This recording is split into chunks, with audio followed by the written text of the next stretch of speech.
Este es El Mundo del Derecho y el Derecho en el Mundo, un programa de análisis, comentarios y discusiones sobre temas de actualidad tratados desde una perspectiva jurídica.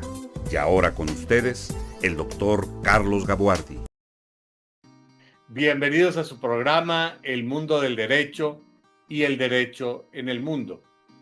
Una de las actividades a las que quizá deberíamos poner mayor atención actualmente, pero que desafortunadamente no es tan conocida como debería de serlo, es la que se relaciona con las actividades sensibles, también conocidas como actividades vulnerables, y particularmente en lo que se refiere a cuestiones de lavado de dinero.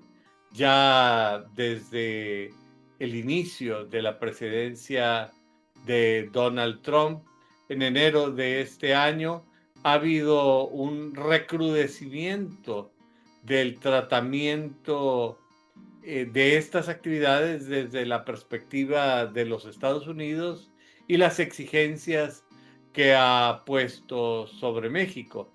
Apenas llevamos 8 meses y realmente la intensidad con la que se han estado tratando estos asuntos parece que fuera mucho más tiempo. Junto a esto, tenemos que en el mes de junio hubo una importante reforma a la ley en materia de lavado de dinero, que se esperan nuevas reglas que deberá emitir la Secretaría de Hacienda y Crédito Público por tratarse justamente de actividades vulnerables. Y además de todo esto, tenemos, como ya lo había anunciado Alejandro en el programa que hicimos la vez pasada, una próxima visita del GAFI. Ya Alejandro nos explicará qué es el GAFI, qué es lo que implica esto para México, así como también las repercusiones que tienen todas estas cuestiones en materia de gobierno corporativo. Nuestro entrevistado de hoy es el maestro Alejandro Gonzalo Curiel. Él es una persona graduada en la Facultad de Derecho y Criminología de la Universidad Autónoma de Nuevo León. Tiene una maestría en Administración de Riesgos en la Universidad Antonio de Nebrija, que se ubica en Madrid, España, y tiene diversos diplomados en materia jurídica en la Universidad de Salamanca. Además, él desde hace muchos años se ha especializado justamente en esta materia, lo que le da tanto credenciales desde el punto de vista académico como desde el punto de vista de experiencia profesional en esta materia. Así es que con esta introducción, Alejandro, quiero agradecerte tu participación de nueva cuenta, y parece que hay un terremoto que se está gestando. Muchas gracias, doctor. Gracias por la invitación a su programa. Y pues sí, se dejó venir ahora sí la reforma, ¿no? La tan anunciada reforma de esta ley antilavado, que ya veníamos esperando desde el 2018, por ahí que nos visita el GAFI. Y para poner un contexto ahorita con la gente que nos escucha en tu programa, bueno, pues el GAFI es el Grupo de Acción Financiera Internacional, es este organismo que dicta las 40 recomendaciones en temas de prevención del lavado de dinero, financiamiento al terrorismo y contra la proliferación de armas de destrucción masiva. Estos son los tres temas que rigen en el GAFI, y el cual México es miembro desde el 2000. Desde ahí para acá el GAFI se funda en el 89, México miembro GAFI desde el 2000, y de ahí viene una evolución que hemos estado siguiendo puntualmente, como bien comentas, de esta evolución de los temas antilavado de dinero que cada vez han ido pues afectando más. Y digo afectando porque se necesita de alguna manera los temas ahorita, como vemos el tema de delincuencia organizada, corrupción, etcétera, pues es al final a través del lavado de dinero donde se le da salida a estos capitales ilícitos. Y ahí la importancia para nosotros como dueños de negocio, como ciudadanos, el no vernos involucrados de alguna forma con operaciones con recursos de procedencia ilícita, ¿no? Puede ser que a veces sintamos o veamos cosas aparentemente normales, pero ya después de que analizamos y estudiamos el contexto, pues a veces nos topamos con gente que la utiliza, ¿no? De manera inconsciente para lavar dinero. Entonces, pues sí, se vino esta reforma con unos temas importantes por ahí y dar un poquito más de contexto. Sale la ley antilavado por ahí del 2013. Se integra a esta práctica algunas actividades que se le llaman vulnerables, de acuerdo al artículo 17, que son actividades que de acuerdo al GAFI son mayormente que se pueden ser utilizadas para lavar dinero, como lo son pero no las casinos. únicas. No las únicas, no, técnicamente se pudiera lavar dinero con todo, porque si me permites, bueno, el delito de lavado de dinero consiste en engañar a la autoridad fiscal con darle una apariencia de legalidad a un dinero obtenido de recursos de procedencia ilícita. Puede ser corrupción, piratería, soborno, extorsión.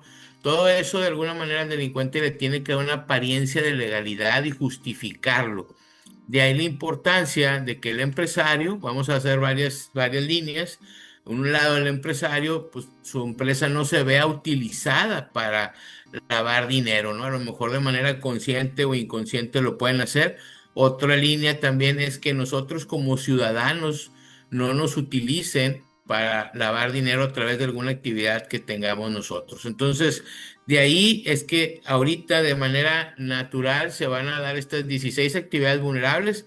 Digo, son arrendamientos, desarrollos, venta de casas, inclusive para nosotros los abogados, contadores, notarios, corredores, venta de activos virtuales, tarjetas de recarga, venta de oro. Ahí cada actividad tendrá su particularidad y sus requisitos establecidos en la ley, ya sea para identificar a los clientes o para mandar de alguna manera los avisos a la UIF. Sí, es importante comentar que estos avisos para la UIF son muy importantes porque la misma ley dice que solamente podrán acceder a la información de las personas a través de una investigación. Entonces, estos avisos ya le van proveyendo a la autoridad la información que van necesitando para que el momento que haya un delito, bueno, puedan ir a Pero, investigar. perdóname, la UIF es la Unidad de Inteligencia Financiera, entiendo.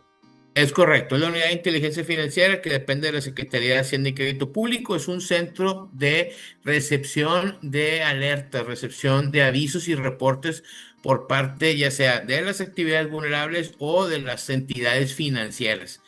De ahí es donde van revisando, ellos tienen, es un centro de inteligencia donde van viendo comportamientos, análisis y derivado de eso pueden detonar las investigaciones de lavado de dinero contra las personas que resulten responsables. Entonces, de esto, derivado de estas actividades, originalmente tenían actividades, obligaciones muy pequeñas, ¿no? Era identificar al cliente, mandar los avisos, resguardar la información y permitir la visita del SAT. Básicamente eso era las obligaciones. Había que identificar a un dueño beneficiario, que ahí pues tristemente empezamos a utilizar malos términos porque para el sistema financiero le llamaban beneficiario final, en estas actividades vulnerables le llaman beneficiario controlador o dueño beneficiario, entonces generaba mucha confusión. Esta reforma ya viene a clarificar algo que, bueno, los que ya veíamos este tema lo tenemos muy claro, que es un punto toral en esto, es la identificación del beneficiario controlador o beneficiario final, que no es otra cosa, doctor, que la persona física que al final tiene el control sobre alguna entidad. Déjame hacerte un comentario, Alejandro, porque me parece que es importantísimo lo que tú estás diciendo. Y en los últimos meses me parece que ha habido algunos desarrollos que han impactado muchísimo a algunos negocios muy importantes y prestigiados, así como también a la comunidad. Me refiero, y además de que este tema parece tener un cariz doméstico mexicano, pero a la vez involucra o puede involucrar autoridades de otro país.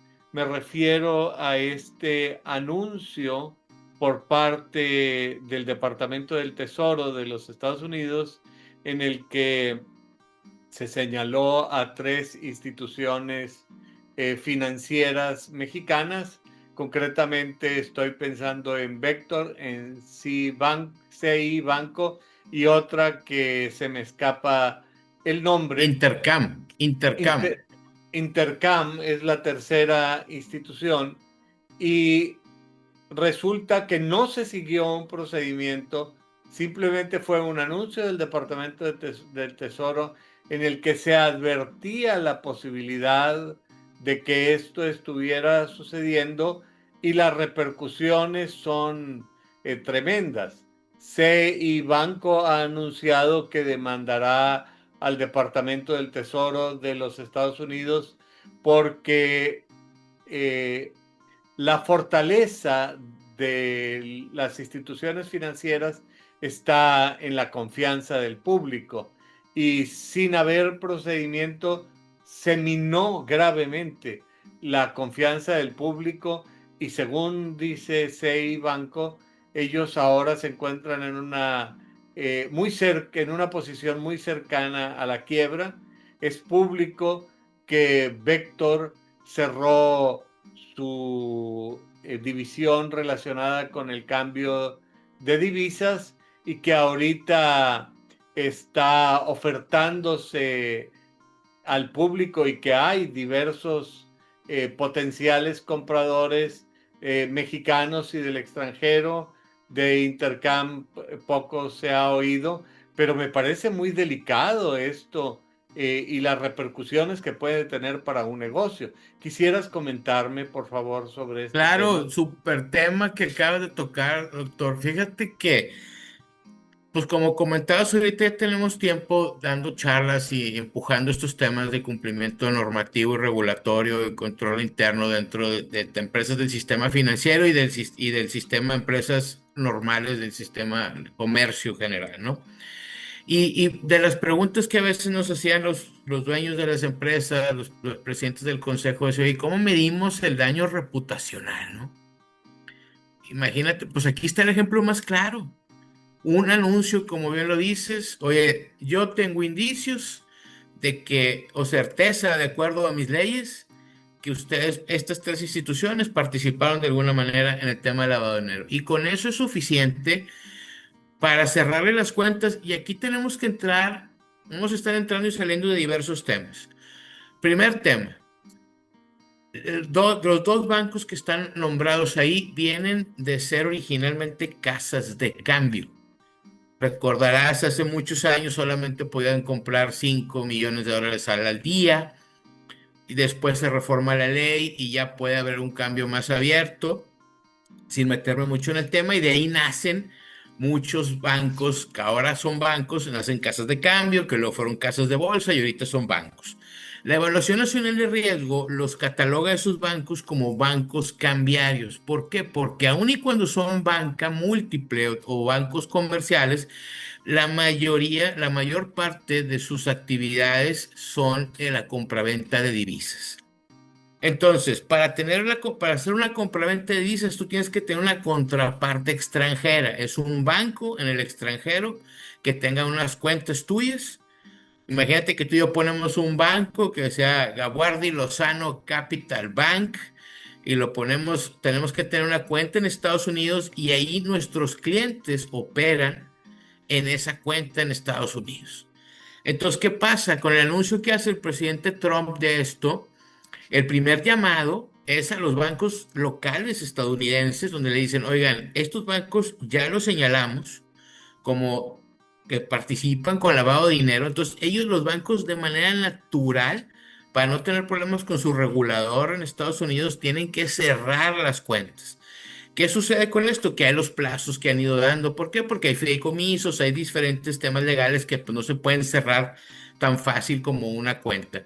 Esa situación, doctor, se conoce como el de-risking. Me quito el riesgo. El riesgo, tú sabes, lo administro, lo traslado, lo mitigo, lo controlo o lo evito. Esas son las cosas que yo tengo que hacer con el riesgo. El de-risking para los bancos que tienen que hacer su análisis de riesgo, en este caso bancos estadounidenses, dentro de su análisis de riesgo, todo lo que no es Estados Unidos, mayormente México y Latinoamérica, es de alto riesgo. Entonces les requiere una constante supervisión para cumplir con su regulador americano, con la Fed. ¿Qué sucede?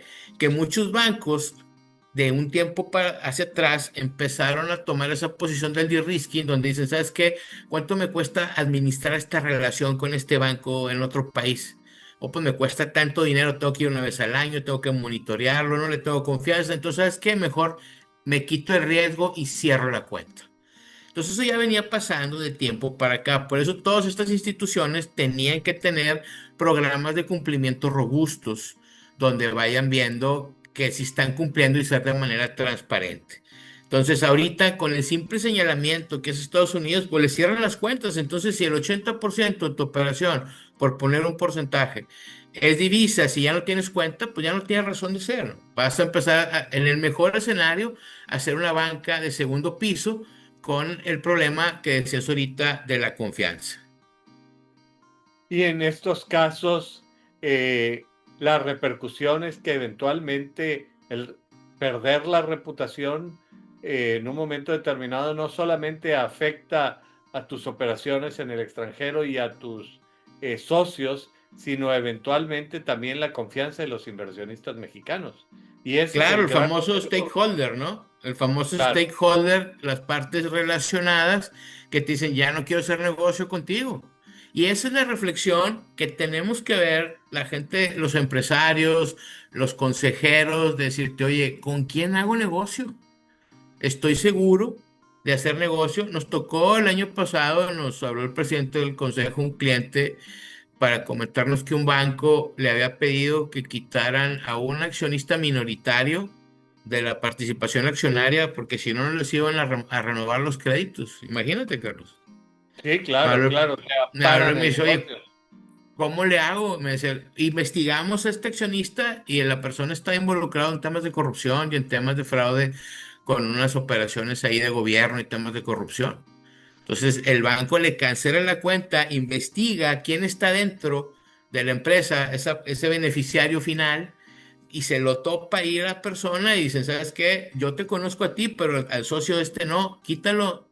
Entonces, esto le viene a pegar bastante al negocio, porque yo no nada más estamos atentos a que nos conozcamos así, sino tenemos que asegurarnos de que continuamente estamos monitoreando la gente con la que hacemos negocio. Imagínate proveedores, etcétera, desde que pusieron a todos los cárteles como terroristas y viendo el impacto de Estados Unidos, de lo que pasa en Estados Unidos que nos impacta acá. Imagínate la gente que tuviera un condominio en Estados Unidos y lo estás pagando a través de algún fideicomiso, a través de un banco mexicano, y de repente dijeras, oye, uno de los inquilinos está vinculado a un cártel, ¿no? Claro. Pues el fiscal en Estados Unidos no va a decir, está Alejandro y todos los demás son los malitos, ¿no? Te van a decir, no, pues todos son malos, es una organización delictiva. Y entonces ahí nosotros nos podemos ver embarrados con una situación donde es, oye, pues yo qué necesidad tengo. Y entonces esa es la cuestión que impacta mucho estos temas antilavado de dinero, el impacto reputacional. ¿Cómo te lo quitas? Que te digan investigado, relacionado. Aunque mañana digas, oye, yo no era, la gente, lo que decías ahorita, súper básico el tema de la confianza, ¿no? El sistema financiero está basado en la confianza de las personas que trabajamos para el sistema financiero, en el sistema financiero y por el sistema financiero. ¿Y cómo se hace para estar sensible a esta cuestión y tomar medidas precautorias? Porque no digamos tener que enfrentar un litigio en esta materia. Yo creo que sería lo último que tú quisieras por este impacto al que tú te refieres.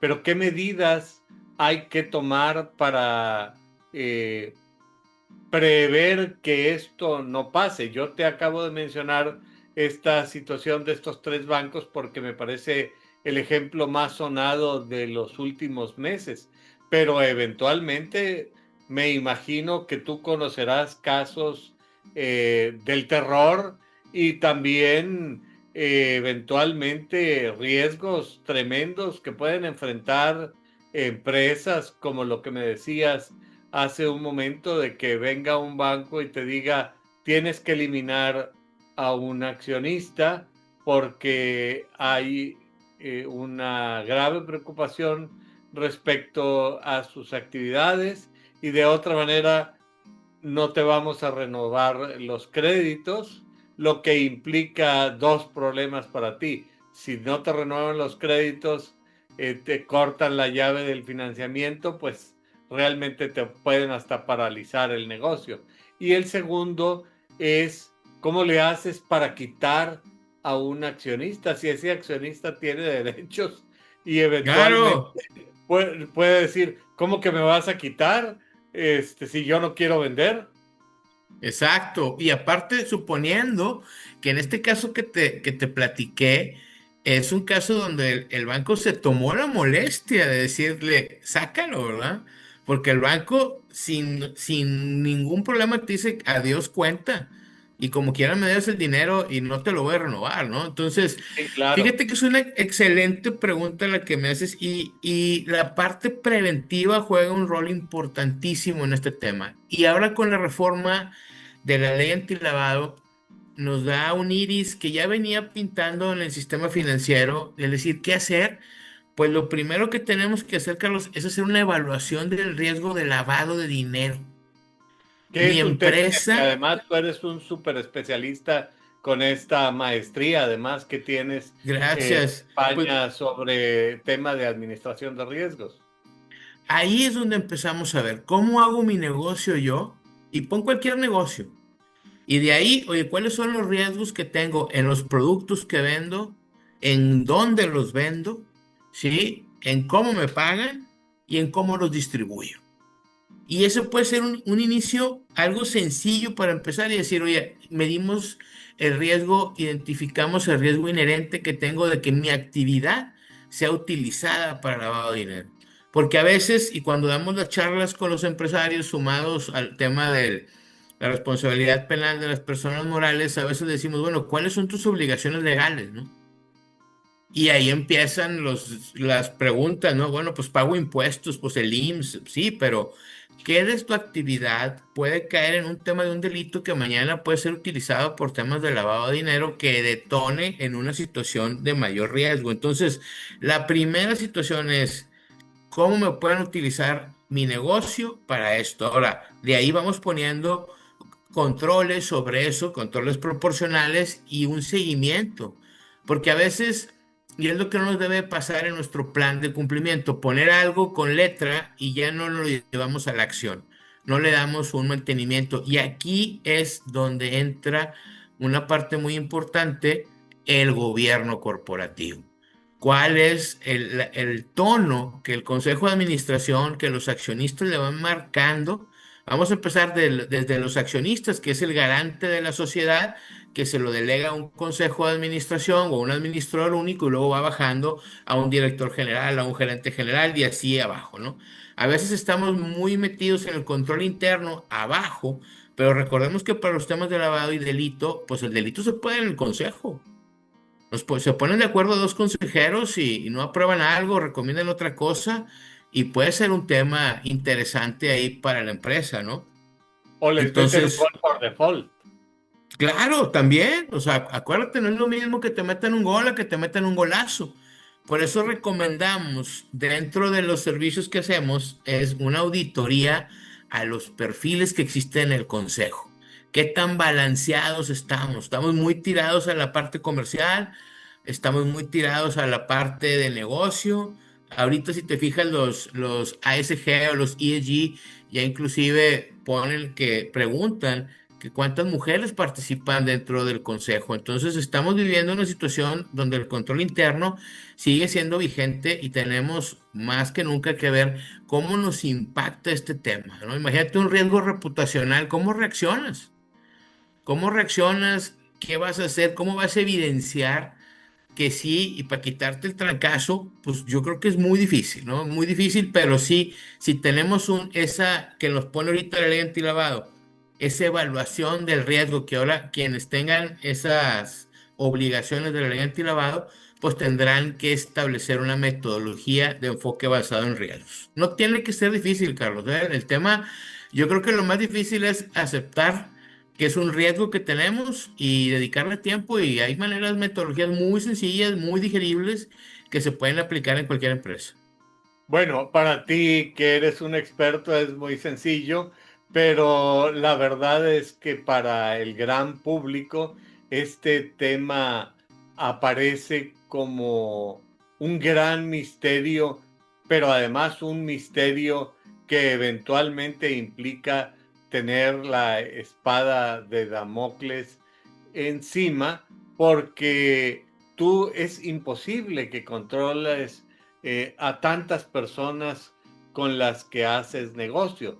Y yo me quisiera imaginar cuáles son las reglas básicas que hay que observar para que si en un momento determinado se quiebra una ventana o sucede algo, un imprevisto, tú puedas decir, bueno, yo tomé todas las precauciones necesarias para estar bien y tomaré las medidas necesarias para corregirme y para continuar incurriendo en este riesgo, pero yo soy una empresa sana.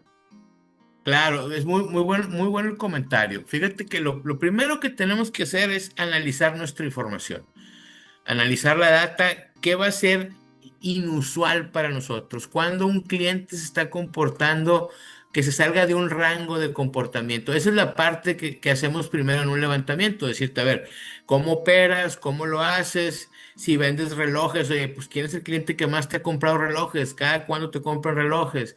¿Quién te los paga? Vendo casas, igual. Vendo edificios, ¿quién es el que más me ha comprado? ¿Cómo me va pagando? ¿De dónde son? ¿A qué se dedican? Y tú vas detectando esas cosas para que puedas decir que se sale de la habitualidad. Y entonces Claro, esos van a ser indicios. Por eso estas prácticas tienen que ser documentos vivos que se estén evaluando cada año. ¿Por qué? Porque a lo mejor el próximo año compré una empresa, me fusioné con otra y entonces el riesgo cambió. Entonces tiene que ser, y sí coincido contigo, es un tema que este ha sido el gran reto para estas actividades vulnerables que platicamos, entre otras, porque son actividades de comercio, ¿no? Siguiendo con el ejemplo de los relojes, donde dice, ¿y cómo te voy a decir que es de alto riesgo el señor que viene y me compra 10 relojes al mes? Pues si es mi mejor cliente, ¿no? Ese es el que quiero que venga siempre. Y tú me dices que ahora lo tengo que molestar con un cuestionario y lo tengo que molestar con más información. Es mi cliente, ¿no? Entonces, choca. Por esto estos temas son muy culturales. Deben de venir empujados atrás de un tema cultural, ya sea desde el gobierno hasta también los empresarios, donde digan, oye, vamos a cumplir. Nos ha tocado ver, Carlos, una vez nos tocó un caso, digo, lo platicaron, no lo llevamos directamente, pero la multa valía más que la empresa. Así. claro. Entonces me decían, decía el señor, pues aquí está la llave, ¿no? Síguele tú con el negocio, gobierno, porque pues me va a salir más caro esto. Por eso el tema de la prevención es básico. Es muy importante porque no son carreras de resistencia, perdón, no son carreras de velocidad, son carreras de resistencia. Tenemos que empezar a utilizar esto. Y ahorita la ley antilavado, el gran reto que sigue es lo que comentabas ahorita, Carlos, el beneficiario controlador. ¿Quién es el verdadero dueño del negocio? Sí, y a veces, y lo dijo el Gafi en la visita que nos hizo en el 2018, en el informe de evaluación mutua que entregó al final de la visita, donde venía que hay muchas estructuras jurídicas complejas donde se busca esconder el verdadero dueño del recurso. Ahora, esta ley antilavado lo que propone es, o lo que obliga, es a que todas las empresas, las que sean, Carlos, todas las sociedades mercantiles, tengan que registrar quién es el beneficiario controlador. ¿Qué le va a evidenciar a esto el gobierno? Pues imagínate que te dieras cuenta que de repente hay una persona que es representante legal de 200 empresas. Pues seguramente va a llamar la atención, ¿verdad? Y esto es una reflexión que hacemos a veces cuando damos las charlas a los grupos empresariales, en el sentido que les preguntamos a los capitanes de quién tiene poder de actos de dominio. Pues nada más Claro. una persona, nada más una persona. Y cuando revisas empresas fantasmas, Le dices, ¿quién es el que tiene actos de dominio? Una persona distinta al accionista. Le dije, ¿nos hace sentido eso? Aquí estamos todos y todos tú me dices, yo soy el presidente del consejo, el director general, el accionista mayoritario y tengo el poder de actos de dominio. ¿Cómo razonamos a la hora que tenemos un proveedor donde el representante legal ajeno al accionista es quien tiene el poder de actos de dominio bajo el argumento de que los dueños tienen mucho dinero y andan de viaje por el mundo? Decir, oye, pues ustedes también tienen mucho dinero y andan de viaje por el mundo y aquí están pegados en los negocios. Entonces, eso va a evidenciar bastante el hecho con las empresas fantasma de que ya el gobierno va a tener ahí la información de quiénes son los que verdaderamente controlan los recursos de las empresas, ¿no? Ese es uno de los grandes retos que vienen ahora en esta ley antilavado. Estamos esperando que salgan las reglas que digan cómo se va a hacer. Sin duda, y lo fue para el sistema financiero, será un gran reto identificarlo, porque usualmente cuando van con nosotros los abogados, tú lo sabes, que nos piden hacer un dictamen jurídico, pues nos centramos más en los poderes, ¿no? Poderes, vigencias, oye, este es un poder mancomunado, etcétera. Y ahora tendremos que verlo, decir, oye, ¿quién es el beneficiario controlador? ¿Quién es el dueño beneficiario de esto? Y reportárselo al cliente.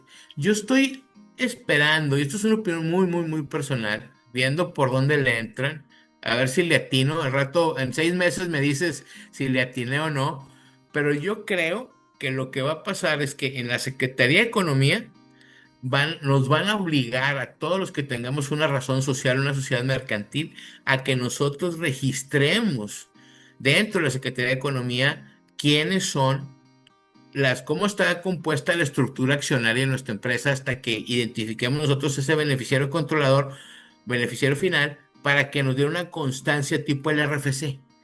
De decirte, Pero esto enséñame. puede parecer fácil cuando se trata de un negocio que tú pusiste con unos amigos o con tus hermanos o con la familia, pero puede ser muy complicado cuando estamos hablando de que la empresa que se ubica en Monterrey es quizá una bodega remota o una extensión de una subsidiaria de los Estados Unidos, de una gran empresa transnacional que tiene su domicilio fiscal quién sabe dónde y que sus accionistas son sepa Dios quién, porque se encuentran pulverizados en alrededor de todo el mundo, si no es que se trata de una empresa que cotiza en bolsa y que además tiene participación de miles de accionistas que no compraron a través de la bolsa, pero que no se encuentran en un lugar determinado y habrá que pedirles su nombre, las calificaciones que sacaron en primaria, los amigos del kinder, Exacto, la fe el de acta de bautismo. nacimiento, el RFC de la esposa o los datos de identificación de la esposa, y pues te van a decir, bueno, ¿están locos o qué creen? Yo creo que tienes razón, no está fácil, no es un tema fácil. Se dice fácil, ¿verdad? Pero yo creo que de entrada, bueno, los que están en bolsa normalmente los evitan y te dicen, oye, porque de alguna manera se asume que ya hubo una identificación de todas las personas que participan dentro de la operación. Pero sí tienes razón, Carlos. ¿Qué va a pasar? Imagínate cuando hay un acuerdo de accionistas. ¿Cuántos grupos familiares no hay? Empresas que son de familia, que son casi todas, pero donde hay un acuerdo de accionistas que fuera de los testimonios donde digan, todos le firmamos aquí a un hermano para que nos represente a todos aquí. Pues, ¿cómo lo vas a registrar? Sin duda no es un tema fácil. Habrá, ahora sí como dicen, de chile y de manteca revuelto, habrá unas muy sencillitas, habrá algo muy tradicional si lo quieres ver, 80-20, hermanos, etcétera, pero como bien dices, y aquí en Monterrey tenemos grandes grupos empresariales muy bien estructurados jurídicamente y corporativamente que son el caso que comentas, ¿no? Yo creo que sin duda es un reto para la autoridad, tendrán que definir, hay ciertos elementos que te dicen que se deberá entender por quién ejerce el control. ¿Sí? Unos puntos que te dicen en este caso es que tenga más del 26% de las acciones. Entonces ahí vamos despejando, ¿no? Otra es que te digan que puede imponer decisiones en el consejo, ¿sí? Entonces estás hablando de un mayoritario. Dos, que pueda de alguna manera nombrar y remover funcionarios. Entonces ya es alguien que tenga un poder específico en el consejo o que sea todo el consejo, ¿sí? Ahí tenemos que leer las actas. Inclusive uno de los puntos también nos dice que dirija la administración de la sociedad. Entonces en esos puntos ya no estás hablando de un director general o de un gerente general. Entonces, eso es lo que esperamos que venga desglosado en las reglas para que te digan, dime quién cae en estos supuestos de tu cuadro accionario y esos son los que se entenderán que haya. En esa idea que tengo yo es que yo me estoy imaginando que va a haber una constancia que me den a mí, empresario, y digan, aquí está registrado, y cuando vaya a hacer alguna operación, me pidan que yo entregue como un RFC, como una constancia, los que nos piden ahora la constancia de situación fiscal, para que pueda de alguna manera, ahora quien tiene la actividad vulnerable, contrastar para ver si lo que yo avise acá es lo que estoy entregando, ¿no? Bueno, pero la ventaja es que esto se va a complicar, parece todavía aún más, porque tú me comentabas que estamos pendientes de una visita de inspección del GAFI y que ellos ya traen una lista de recomendaciones para México. Y me comentabas que el no cumplimiento de estas recomendaciones puede tener implicaciones tremendas para el país. Es decir, no Claro. solamente se trata de qué es lo que tú tienes que hacer en el ámbito privado, sino las repercusiones pueden llegar a ser nacionales. Es correcto. Ahorita estamos empezando la quinta ronda de evaluación mutua. ¿Qué es esta quinta evaluación? Quinta ronda de evaluación mutua.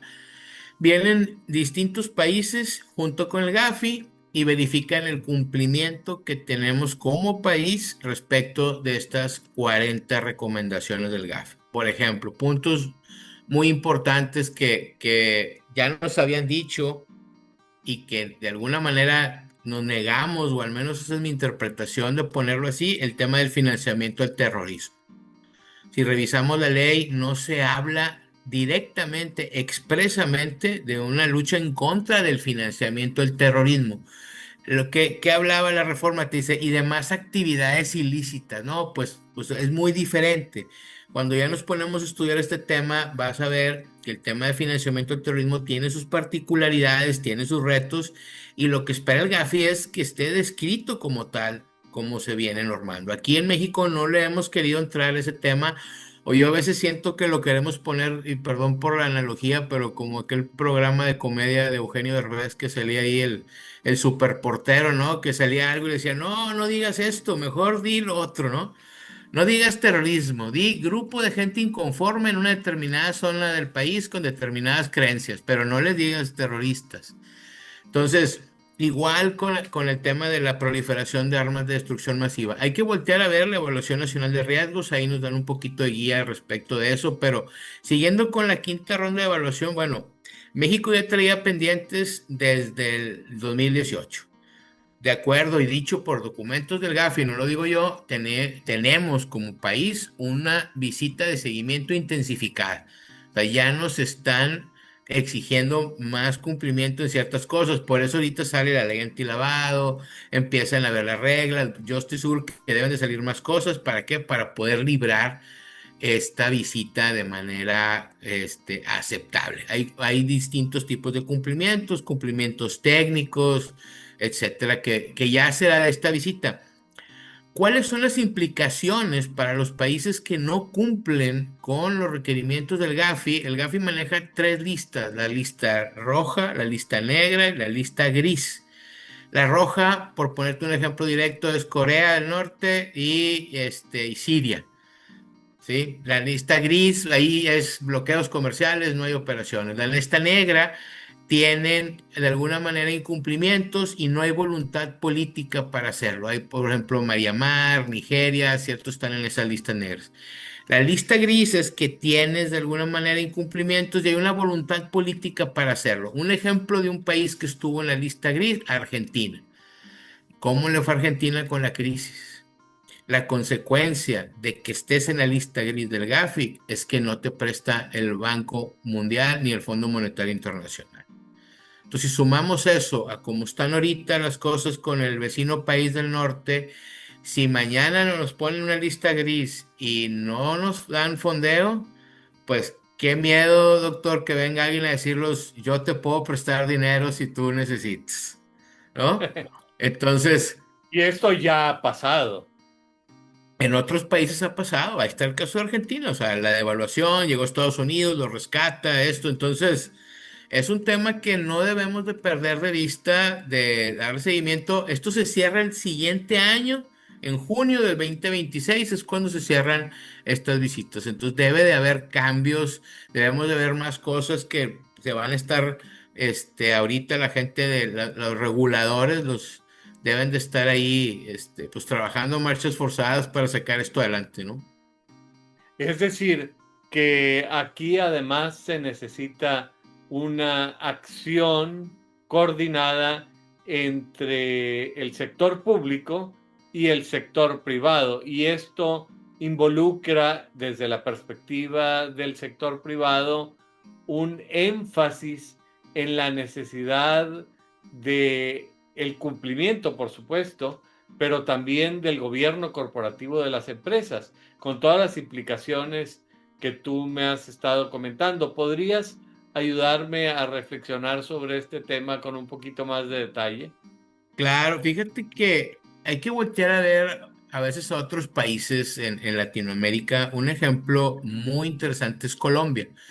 Colombia, y ahorita me voy a aventar dos temitas ahí rápido. Ahorita la gente que ve actividades vulnerables o que cae en unas actividades vulnerables de acuerdo al 17 de la ley, que son arrendamientos, desarrolladores, los que platicamos ahorita, la molestia es que lo quieran ver como el sistema financiero. Y si te fijas, sí, sí tienes razón, son distintas las actividades de comercio, si me permite llamarle así. En Colombia hay un modelo de cumplimiento para el sistema financiero y un modelo de cumplimiento para las actividades vulnerables, que son muy distintos.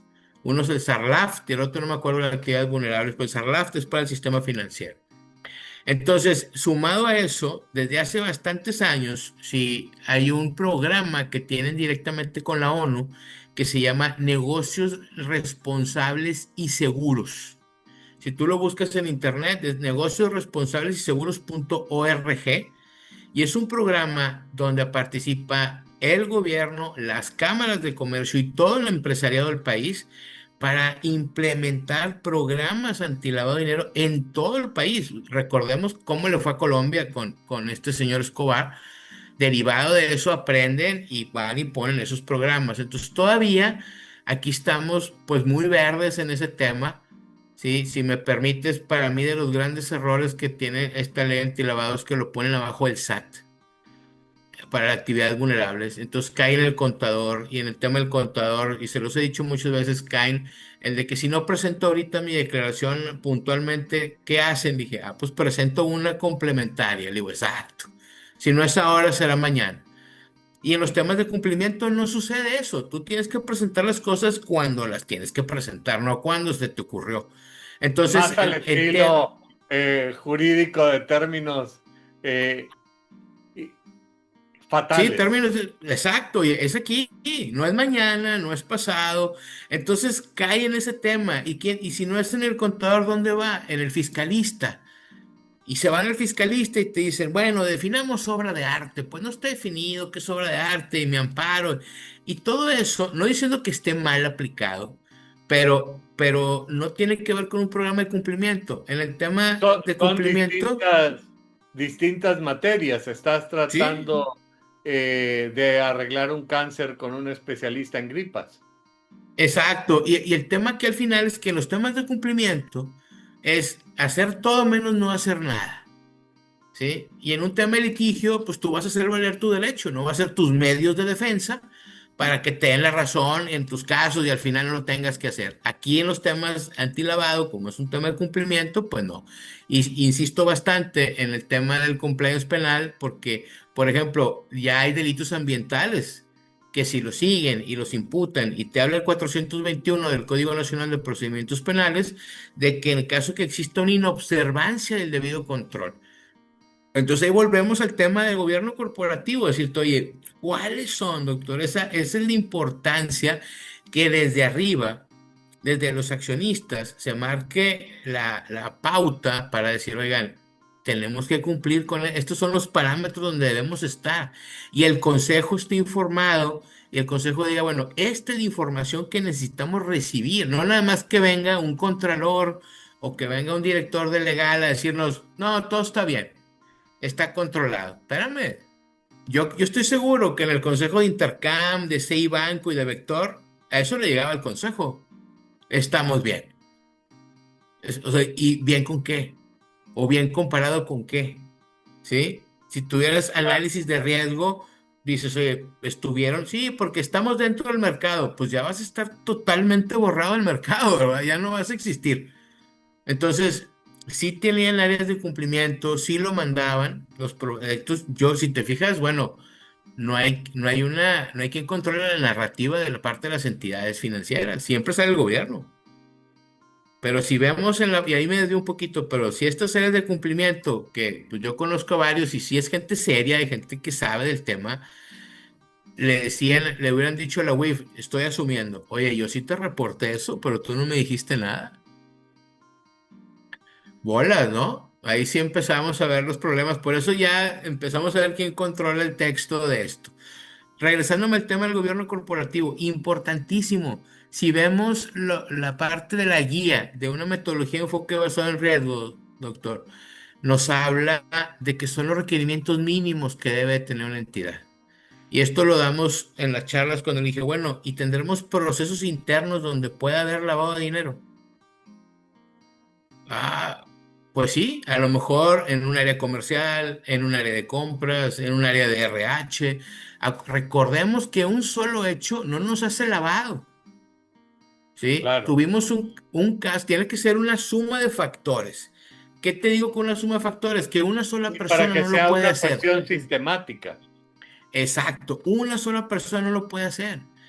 Ya me tocó llevar un caso donde dimos una charla en una empresa, no aquí en el estado. Y me habla 2 años después el director de legal y me dice, ya te entendí. Así empezó la charla, ya te entendí. Y yo, ¿de qué me hablas? No, ¿te acuerdas que me diste esta plática del cumpleaños penal? Ajá, sí, le dije. Me dijo, ya te entendí. Ya me preguntó el Ministerio Público Federal que cuál era mi plan de cumplimiento para evitar que me estuvieran utilizando mi empresa para la comisión de estos delitos. Bolas. Oye, así, me mandaron el avión, aquí está el avión viático, vente mañana. Oye, llegamos y es una operación, una actividad económica que trae inherente en su misma operación un riesgo de operaciones que detienen a los choferes con droga, con armas, haciendo cosas malas, pero hay un más menos tanto, ¿no? Oye, Carlos, de repente se les disparó la incidencia gigantesca. O llegaron, la empresa no supo cómo reaccionar, no tenían comité, no tenían nada. ¿Y qué hacían? Agarraban al chofer, sacaban de la cárcel al chofer, sacaban el camión detenido y lo liquidaban. Pues llegamos, investigamos, empezamos a levantar todo el proceso. ¿Sabes dónde está la falla? En recursos humanos. Habían contratado gente de la delincuencia organizada y no se habían dado cuenta. Esa empresa era una empresa que tenía sus políticas muy claras de dónde sí contratar y de dónde no. Hubo un cambio generacional, fíjate, se va el fundador, el fundador llega a ser ya miembro honorario del consejo, entra el hijo, más brío, más empuje, a tronar dedos. La muchacha de recursos humanos se asusta cuando le dicen, pues me llenas de choferes aquí, a ver cómo le haces, etcétera, y relaja la política. Contrató gente de donde desde la fundación se había dicho que no lo hicieran, iba gente de la delincuencia organizada.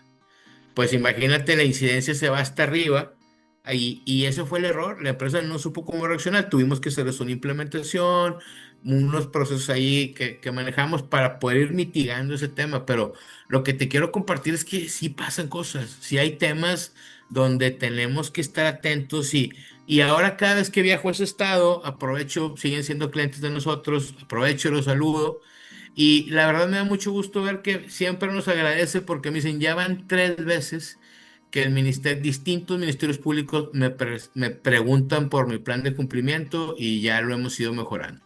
No, le dije, pues de eso se trataba. Entonces, esa es la idea de, fíjate, tener un problema, es decir, estar a nada de que entrara el león caminando en la oficina del dueño, se sentara y te dijera, Carlos, ¿cómo le vamos a hacer ahora?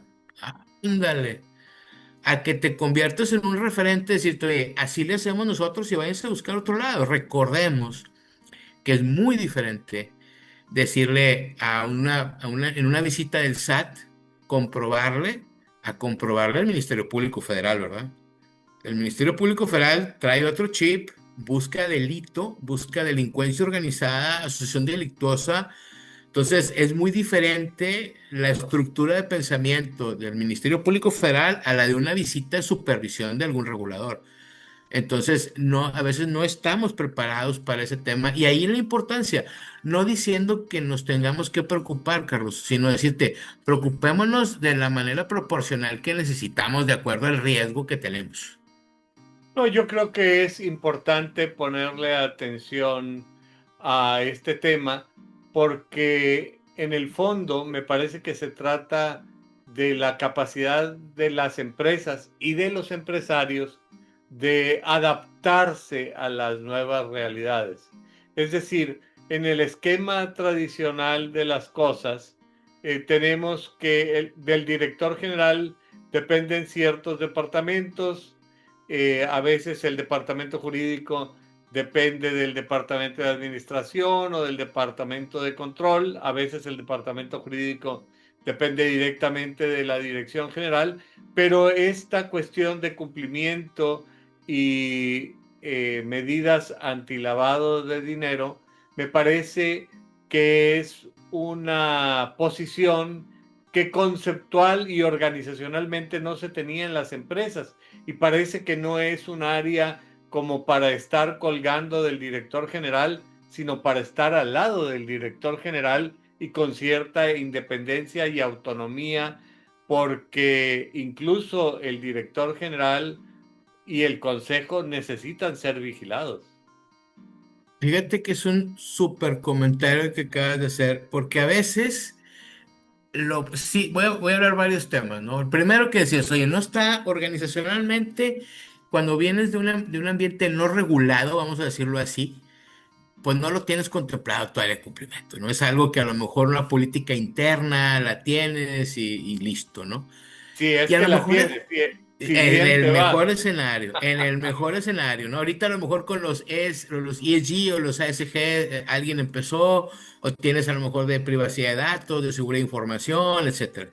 La parte interesante, y a veces es que en el papel sí lo ponemos que reporta directo, en el papel, insisto mucho y enfatizo a una dirección general o a un consejo, pero en la realidad operativa tienes un jefe que no es el jefe, no es el director general. O sea, reporto directo, pero tengo un jefe aquí, un contralor, un director de jurídico, un director de administración y finanzas. Y el tema es que tanto a veces mi problema o mis temas de cumplimiento no empatan con la agenda de mi jefe. Hay un conflicto de intereses. Ahorita que hablábamos del tema del gobierno corporativo, es algo que se debe de evidenciar, decirte, oye, imagínate que yo voy con alguien que fuera mi superior, le digo, oye, necesito cambiar un sistema, necesito contratar más gente, necesito más presupuesto, y ese jefe que dijera, híjole, pues, o digo que ayudemos a Alejandro para que salga adelante su área, porque yo también voy a pedir presupuesto para mi área. Y el director general o el consejo no me va a autorizar a mi dirección los dos. Pues ahí hay un conflicto de intereses. Es Claro. expreso directamente y eso pasa gigante a cada rato en las entidades financieras.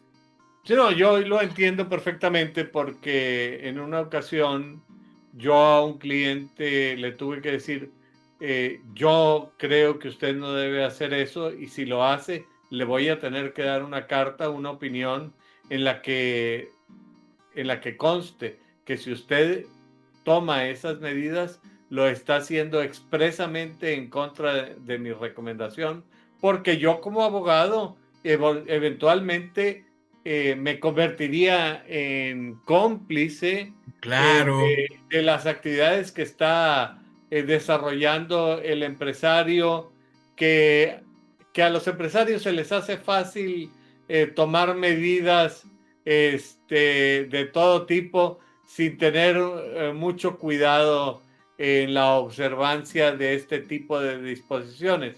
Y en ese se le hace fácil, pues yo perdí el cliente, por supuesto, porque no le gustó que yo le dijera que no debería hacer eso y que si lo hacía le iba a tener que dar una opinión advirtiendo lo que estaba actuando en contra del consejo que yo le daba. Pero yo pienso que eventualmente cuando tú eres un empleado que dependes del salario de la empresa, que dependes organizacionalmente quizá de un subordinado del director general, cuya posición también se vería comprometida si tú verdaderamente piensas aplicar esta política, pues no es tan sencillo y eventualmente me parece que la persona no tendría la libertad necesaria para tomar este tipo de medidas e implementar este tipo de recomendaciones.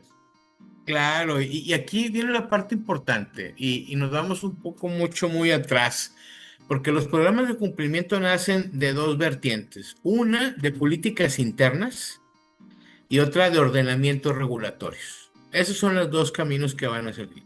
Si digamos, por ejemplo, una política interna que digamos, yo quiero ser verde, ¿no? Ahora ya no vamos a imprimir y pongo a alguien de cumplimiento para que me nos lleve en el camino de ser verdes y de repente llegas y te dicen, pues ya somos verdes. Sí, pero somos verde limón. Con eso tengo. Ya pintó verde. Con eso tengo. Y certificas a tu oficial de cumplimiento en temas verdes. Y te dice, oye, es que yo quiero ser verde bandera.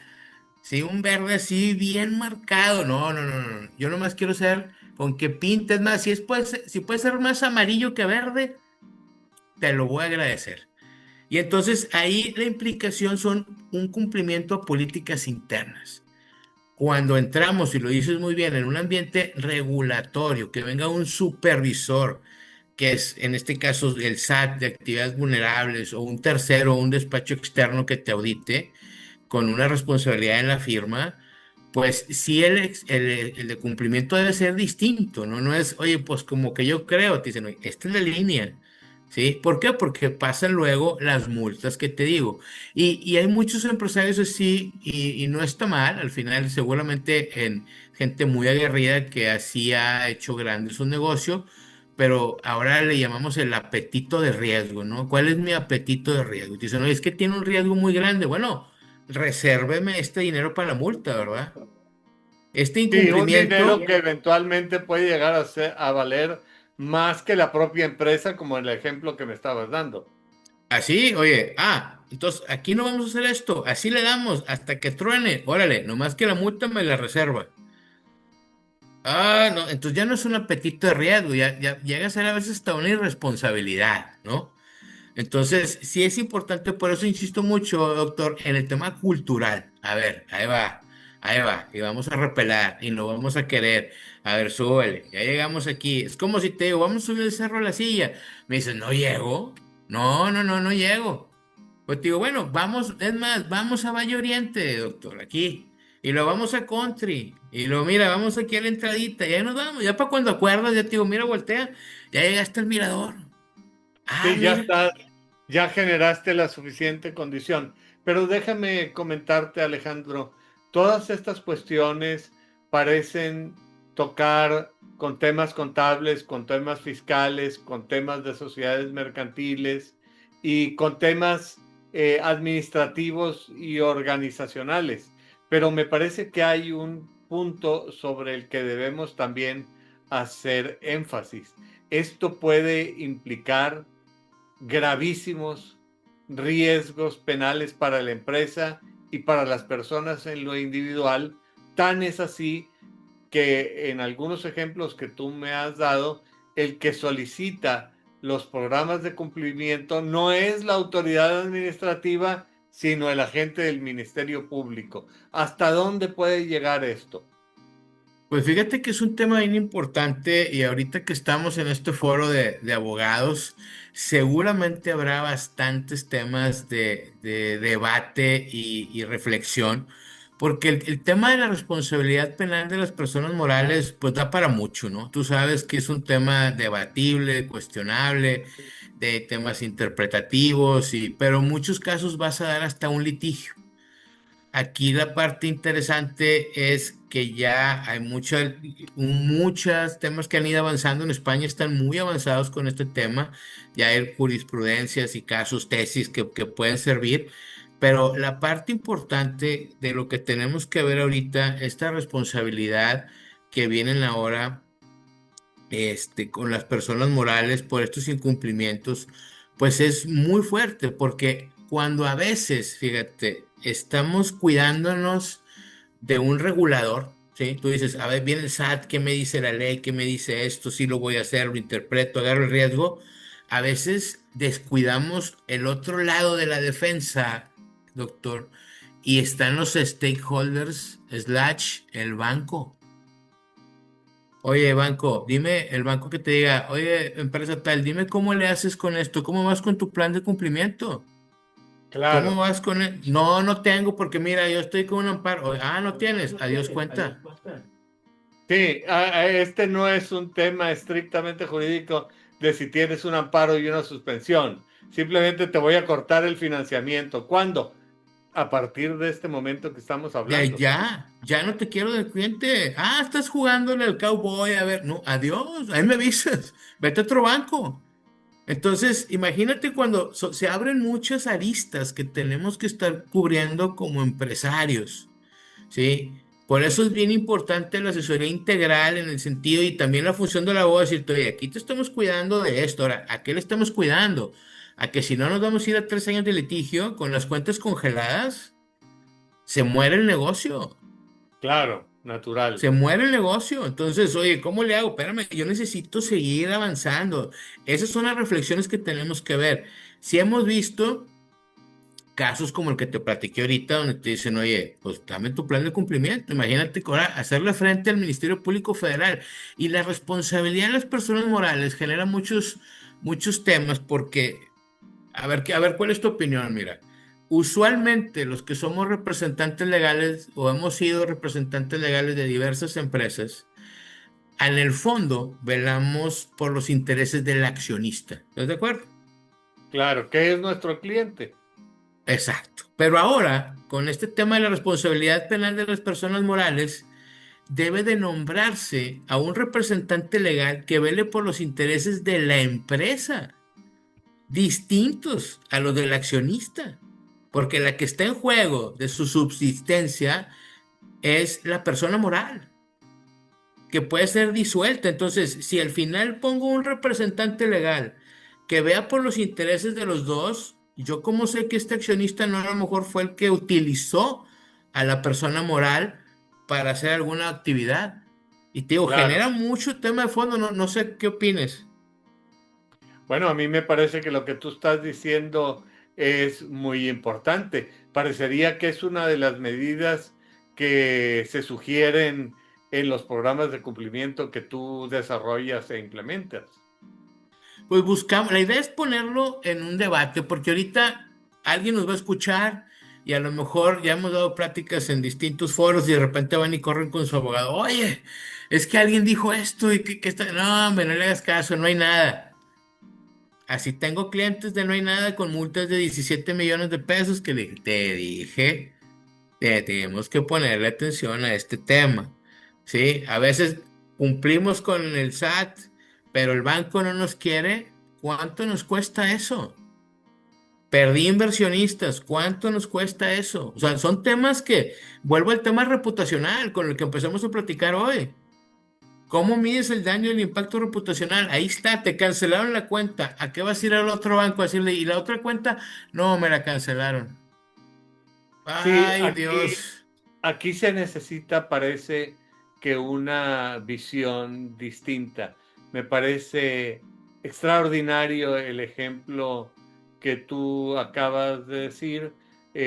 Acá la persona interesada, el empresario, oye estas recomendaciones, va y corre con su abogado y el abogado le dice, no te preocupes, no hay nada, es más, aquí tenemos un amparo en caso de que nos llegue alguna cosa. ¿Qué es lo que tú le dirías al empresario? Vaya y consulte a quién, rebote estas ideas que le estamos recibiendo, con quién, porque Yo parece que diría esto es conmigo. subordinado. Bueno, No, claro, no, yo sé, yo sé. Digo, el tema es, la pregunta es, ¿cómo pero me siempre es siento sano ahorita? tener una segunda opinión y Siempre, terceras y cuartas. algunas cosas que no podrán discutir contigo, las necesitan consultar con alguien de confianza. ¿Quién debe ser esa persona de Exacto, confianza para no exacto. equivocarte a ir al departamento equivocado? Yo creo que sin duda debe ser la parte legal la que tenga que dar la opinión en ese tema, pero sí es muy importante el perfil del abogado, ¿no? Tú sabes que habemos abogados que tienen un perfil de defensor, el corazoncito de defensor lo traen así a flor de piel, hay otros que es más de un tema corporativo, previsivo, visionario hacia adelante, que pudiera ser el director de corporativo junto con algunos otros asesores. Hay algo, Carlos, que yo creo que ayuda bastante. A los datos no le gana nada. Tú sabes que si la frase empieza con yo creo, ya vamos mal. Entonces, si te dicen yo creo que eso no funciona, pues dígame dónde dice, ¿no? Porque al rato que vengan a multarme, pues tú me dijiste que no. Fíjate, nos tocó un caso que hicimos un análisis para una empresa y derivado del análisis decimos que esa actividad que tenían ellos concluimos nosotros que no tenía una actividad vulnerable. Así como hace el negocio esto y se lo damos firmadito y todo bien, fundamentado, ahí está. Pasan 2 años, Carlos, y nos habla el cliente, me dice, me congelaron las cuentas del banco. Y yo, caray, pues, ¿qué pasó? Le dije, ¿qué hiciste? No, o sea, hace 2 años que no nos vemos, ¿verdad? ¿Cambió algo? Revisamos, me dice, no. El banco veía una película diferente a la que veíamos nosotros porque el banco nada más veía su estado de cuenta.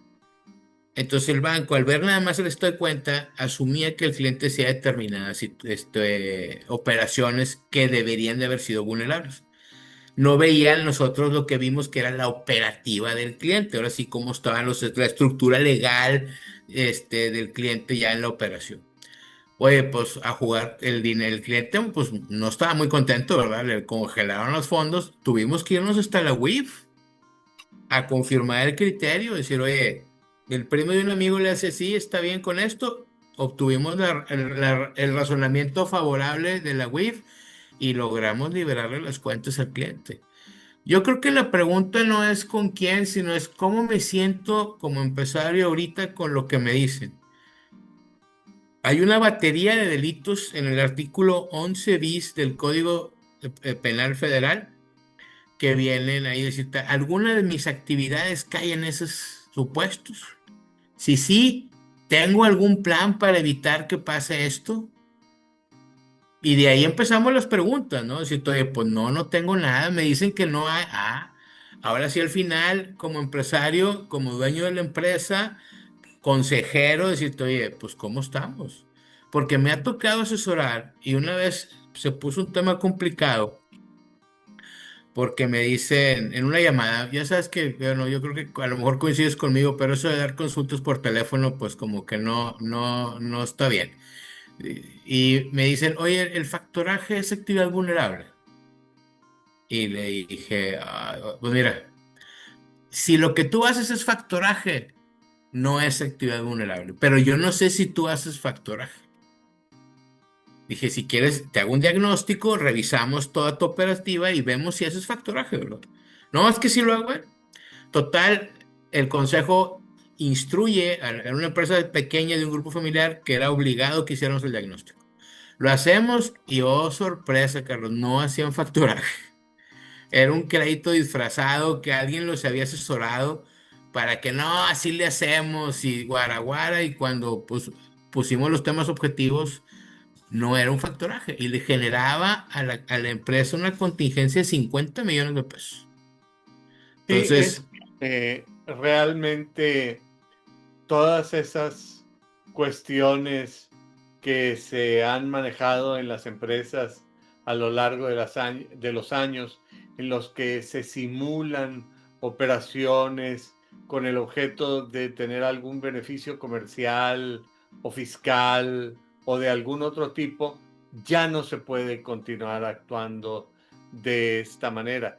Y a mí me parece que esta cuestión de las operaciones vulnerables, el lavado de dinero y el gobierno corporativo, tres temas que se relacionan de manera muy íntima y directa, es un tema que da para muchos programas. Hemos estado conversando sobre temas muy diversos y a mí me parece que podríamos continuar conversando por horas, pero al vernos en la necesidad de cerrar nuestra sesión del día de hoy, a mí me gustaría pedirte que antes de concluir pudieras dar un mensaje contundente, claro y significativo para el público que semana a semana nos hace el favor de acompañarnos en este programa.